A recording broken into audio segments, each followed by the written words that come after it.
आदिवासी एकता परिषद महाराष्ट्राचे सचिव आदरणीय गायकवाड साहेबांना विनंती करतो की तुम्ही या आजच्या निमित्ताने तमाम जनतेला जमलेल्या समाजाला संबोधित करावं।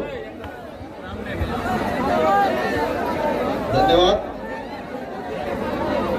सर्वप्रथम सर्वांना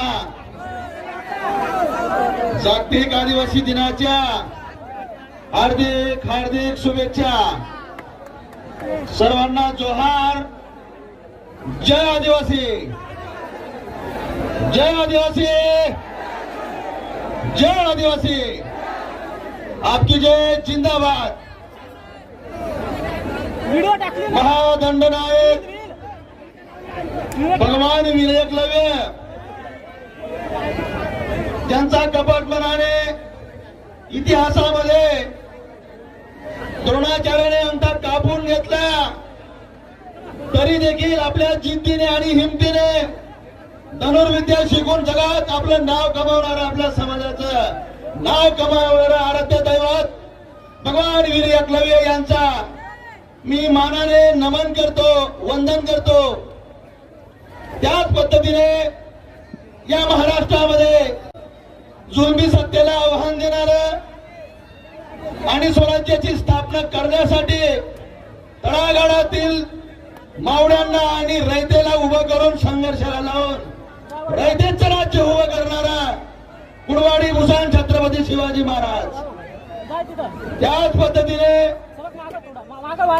जाती व्यवस्थेने नाकारलेल्या शूद्र समाजाला, तळागाळातील शोषित वंचित समाजाला न्याय मिळवून देणारे, मानवी अधिकार मिळवून देणारे घटनेचे शिल्पकार डॉक्टर बाबासाहेब आंबेडकर। त्याच पद्धतीने शिक्षणाची गंगा घराघरापर्यंत पोहोचवणारे महात्मा ज्योतिबा फुले या महामानवांना या मंचावरून जागतिक आदिवासी दिनाच्या निमित्ताने मी त्रिवार वंदन करतो, अभिनंदन करतो। आजचा हा कार्यक्रम ज्यांच्या नेतृत्वामध्ये, ज्यांच्या आशीर्वादाने या ठिकाणी हजारोच्या संख्येने आदिवासी भिल्ल समाज या ठिकाणी एकवटला, ते या जिल्ह्याचे पालकमंत्री नामदार मुसे साहेब, आमचे सहकारी राजूदादा माणी तलवारे साहेब, मंगलाताई तलवारे, आहिरेदादा, त्यांची टीम, शुभंगीताई पवार, या सर्व कार्यकर्त्यांना या देखील आपण आठवण करूया। मित्रांनो, आजचा दिवस आपल्यासाठी खूप गौरवाचा दिवस आहे। आजचा दिवस हा जगभरामध्ये आदिवासींचा गौरव करण्यासाठी संयुक्त राष्ट्र संघटनेने 1992 मध्ये आणि 1994 मध्ये जाहीर केला आणि तो दिवस आज आपण या नाशिकच्या पावन धर्तीवर मनवत आहोत। मला या ठिकाणी बोलण्याची संधी दिली म्हणून मी आयोजकांचा आभार मानेन। मी एक खास संदेश घेऊन आपल्याकडे आलेलो आहे। मी आपला जास्त वेळ घेणार नाही, परंतु महत्वाचं बोलेल।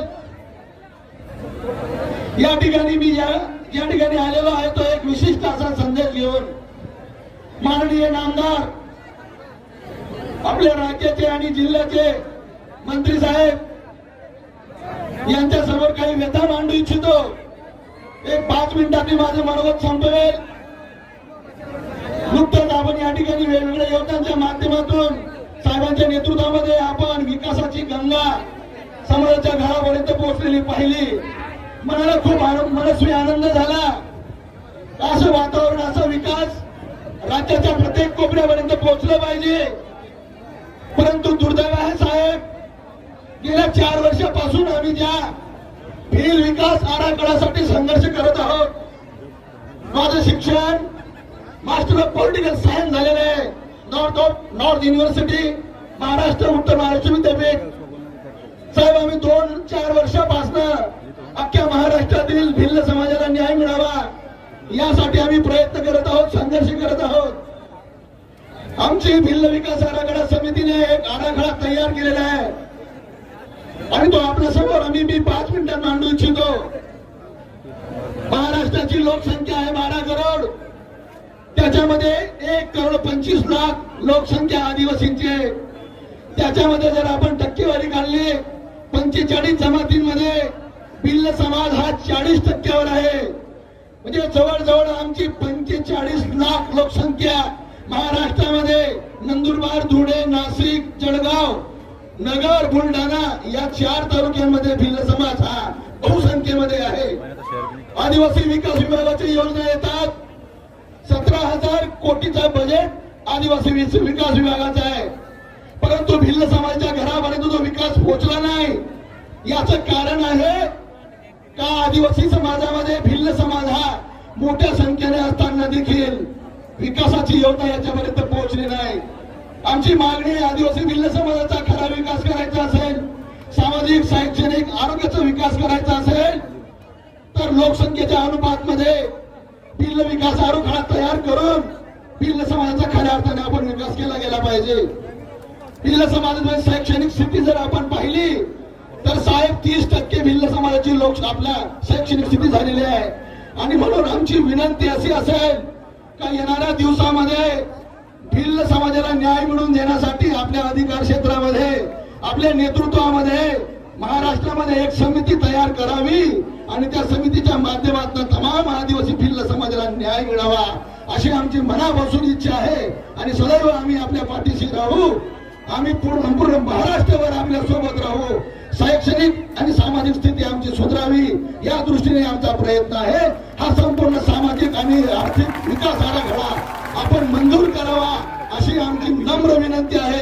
एवढंच बोलतो, या ठिकाणी थांबतो.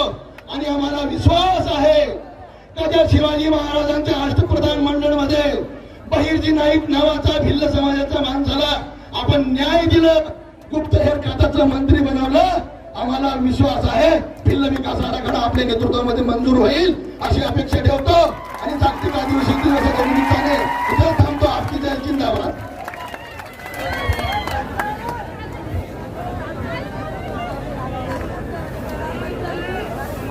भगवान वीर एकलव्य महाराज की, बिरसा मुंडा महाराज की. आपण सर्वजण भगवान वीर एकलव्य महाराज बिरसा मुंडाचे वंशज आहोत आणि म्हणून पाऊस जरी आला तरी आपला कार्यक्रम सुरूच राहिलेला आहे. पाऊस असू दे, ऊन असू दे, थंडी असू दे, आपला समाज या गोष्टींना कधी घाबरत नाही.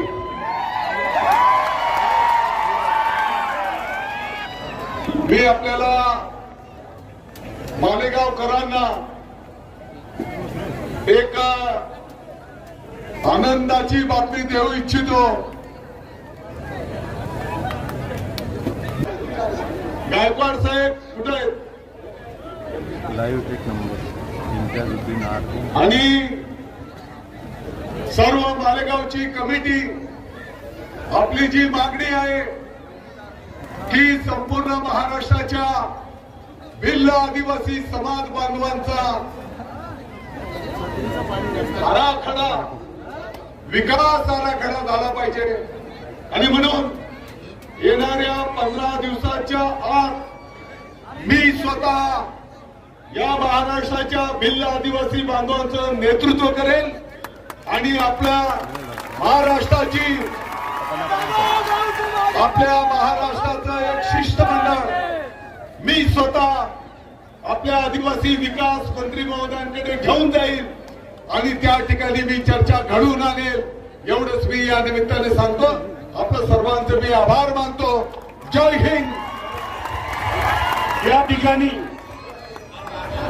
भगवान वीर एकलव्य स्मारक समितीच्या वतीने आदरणीय दादासाहेबांचा या ठिकाणी सत्कार करण्यात येत आहे.